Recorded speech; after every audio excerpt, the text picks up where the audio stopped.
E se eu te dissesse que existe uma profecia bíblica que não apenas fala do fim do mundo, mas também revela com precisão os sinais que marcam quando esse momento vai chegar? Não estamos falando de previsões humanas, nem de teorias conspiratórias, mas das próprias palavras que encontramos nos livros de Daniel, no Apocalipse e nos discursos de Jesus sobre os últimos dias. Milhões já leram essas passagens sem compreender o peso real delas. Mas ali está escondida uma verdade que pode mudar a maneira como você enxerga o tempo em que vivemos. Imagine acordar um dia e perceber que tudo o que parecia estável começa a desmoronar e que cada acontecimento se encaixa exatamente no que foi anunciado há milhares de anos. A pergunta é: estamos realmente preparados para reconhecer esses sinais quando começarem a se cumprir diante dos nossos olhos? A Bíblia nunca falou em coincidências. Falou de um plano perfeito de Deus, revelado em profecias, que hoje ganham vida. E o mais surpreendente é que esses sinais já não parecem distantes nem abstratos. A cada dia, as manchetes, os conflitos globais e as crises que estremecem o mundo parecem empurrar a história para esse ponto final. É como se o relógio profético tivesse começado a correr mais rápido do que imaginávamos. E cada detalhe se alinha ao que a palavra de Deus advertiu há séculos. Desde os tempos antigos, a Bíblia deixou sinais claros de como reconhecer o fim dos tempos. O profeta C. Danielson, no capítulo 12, falou de um período em que o conhecimento se multiplicaria e a angústia seria como nunca antes na história da humanidade. Mais tarde, no Evangelho de Mateus, capítulo 24, foi o próprio Jesus quem advertiu que haveria guerras, rumores de guerras, terremotos, pestes e sinais nos céus. Ele não disse isso para espalhar medo, mas para preparar o seu povo e mostrar que nada do que viria seria surpresa para aqueles que ouvem a sua voz. O impactante é que essas palavras não ficaram no passado. Hoje, quando observamos o cenário mundial, parece que cada linha profética se ilumina diante dos nossos olhos. Nunca a humanidade esteve tão conectada, nunca os sistemas foram tão frágeis e nunca os corações estiveram tão confusos. É como se cada crise, cada catástrofe e cada novo conflito fossem peças que se encaixam no quebra-cabeça profético que Deus nos mostrou com antecedência. Aqui surge a primeira virada emocional. A profecia não fala apenas de fatos externos, também fala de nós, das nossas decisões e da urgência de discernir o tempo em que vivemos. Porque o relógio profético não se mede apenas em guerras ou sinais nos céus. Também se mede na frieza espiritual, na perda do amor e na confusão que invade milhões. Isso já estamos vendo. Deixe-me te perguntar algo com toda sinceridade. Se hoje mesmo começassem a se cumprir as profecias do fim dos tempos, você estaria espiritualmente preparado para reconhecer? Não falo de ter provisões guardadas, nem de planos humanos, mas de estar no lugar certo diante de Deus, com o coração atento à sua voz. Porque a palavra não apenas nos adverte sobre guerras e sinais nos céus, também nos diz que o amor de muitos se esfriará e que a verdadeira batalha será dentro de cada pessoa. E aqui quero te convidar a participar ativamente. Escreva nos comentários esta declaração de fé. Quero estar pronto, Senhor.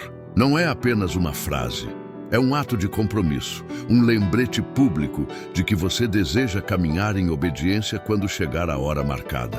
E ao fazer isso, suas palavras podem se tornar luz para alguém que esteja lendo e precise saber que não está sozinho nessa preparação espiritual. O primeiro ponto, que nos abre os olhos para a contagem regressiva do fim do mundo, aparece nas próprias palavras de Jesus, quando ele falou da abominação da desolação mencionada pelo profeta Daniel. Não foi um aviso vago nem simbólico, foi um sinal preciso. Quando esse evento ocorrer em Jerusalém, será o início de um tempo decisivo na história humana.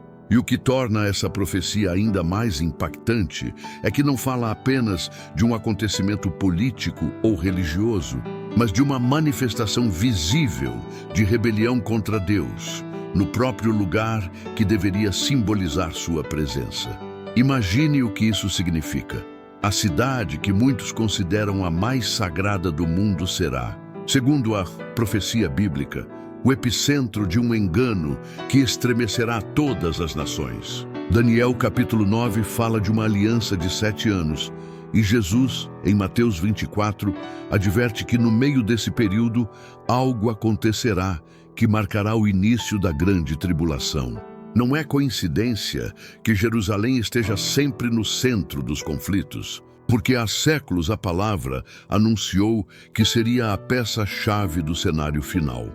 O que começa em Jerusalém não ficará restrito àquela cidade, porque a profecia bíblica nos adverte que o impacto será global. Urbiu Sum, Apocalipse, descreve como as grandes cidades do mundo, esses centros de poder econômico e cultural que hoje parecem indestrutíveis, cairão em apenas uma hora. Imagine o colapso de sistemas inteiros que sustentam a vida moderna. Bancos fechando, mercados paralisados, energia cortada, alimentos em falta. Lugares que hoje representam segurança e progresso se transformarão, de repente, em armadilhas mortais. E aqui está o alerta emocional mais forte. Enquanto muitos se sentem confiantes por viver cercados de tecnologia, riqueza ou estabilidade, as profecias do fim dos tempos mostram que justamente esses lugares serão os primeiros a desmoronar sob o peso do juízo. O que o mundo chama de força, Deus revela como fragilidade. As cidades que nunca dormem, os sistemas que movem a economia global, tudo pode cair em um instante, cumprindo ao pé da letra o que foi escrito há milhares de anos. Se você chegou até aqui, é porque no seu coração sabe que essas profecias bíblicas não são apenas relatos antigos, mas advertências vivas para este tempo. E quero te pedir algo muito simples, mas poderoso. Dê um gostei neste vídeo agora mesmo. Não é apenas um clique em uma tela. É uma forma de dizer ao algoritmo do YouTube que esta mensagem precisa alcançar milhares de pessoas que ainda não despertaram para a realidade dos últimos dias. Além disso, se você acredita que alguém próximo precisa ouvir esta verdade, compartilhe com essa pessoa. Você nunca sabe a quem pode estar abençoando com uma palavra que pode mudar sua maneira de ver a vida e prepará-la para o que está por vir. Lembre-se, cada pequena ação se transforma em uma semente que ajuda a espalhar o alcance da palavra de Deus. Em um mundo que se escurece a cada dia mais, o terceiro ponto revelador nos leva ao clímax dessa profecia bíblica: o erro de confiar em refúgios humanos em vez da proteção divina. O Apocalipse capítulo 6 descreve como reis, poderosos e ricos tentarão se esconder em cavernas e montanhas quando a ira do Cordeiro se manifestar, clamando para que as rochas os cubram. Eles, com todos os seus recursos, terão construído fortalezas e bunkers subterrâneos, acreditando que ali encontrariam segurança, mas descobrirão que nenhum muro pode resistir à presença de Deus. E aqui está a grande revelação: o verdadeiro refúgio nunca esteve debaixo da terra, nem em estruturas humanas. Sempre esteve na rocha eterna que é Cristo Jesus. A história do povo de Israel no deserto prova isso. Eles sobreviveram 40 anos não pela autossuficiência, mas porque o próprio Senhor proveu maná, água e cuidado diário. Essa é a diferença entre confiar em planos humanos e descansar nas promessas de Deus. O contraste é tão forte que nos confronta diretamente. Estamos edificando nossa confiança em estratégias humanas ou estamos firmando nossa fé nas promessas proféticas que nunca falham? O mais impactante de tudo é que a profecia bíblica não foi dada para nos assustar, mas para mostrar com clareza onde devemos colocar nossa confiança. Não em Jerusalém sitiada, não nas grandes cidades, que parecem invencíveis, tampouco em bunkers que prometem segurança temporária, mas na voz do Senhor que guia seu povo e na rocha eterna que é Cristo. Essa é a diferença entre viver com medo e viver com esperança em meio aos últimos dias. Por isso, quero falar diretamente com você. Se sente que esta mensagem tocou o seu coração, não a ignore. Dê um gostei neste vídeo agora mesmo e inscreva-se para não perder o que vem pela frente, porque cada novo estudo que compartilhamos é uma oportunidade para despertar e fortalecer sua fé neste tempo profético. E escreva nos comentários uma declaração de fé que pode inspirar a muitos. Aqui estou, Senhor, guia-me na tua verdade. Suas palavras podem ser a faísca que anime alguém a buscar a luz em meio a tanta escuridão. E preste atenção, porque o que vimos até aqui é apenas uma parte do quadro profético. Existe outro sinal que poucos conhecem e que revela com ainda mais detalhes o que acontecerá pouco antes do retorno de Cristo. E no próximo vídeo vamos explorá-lo como nunca antes.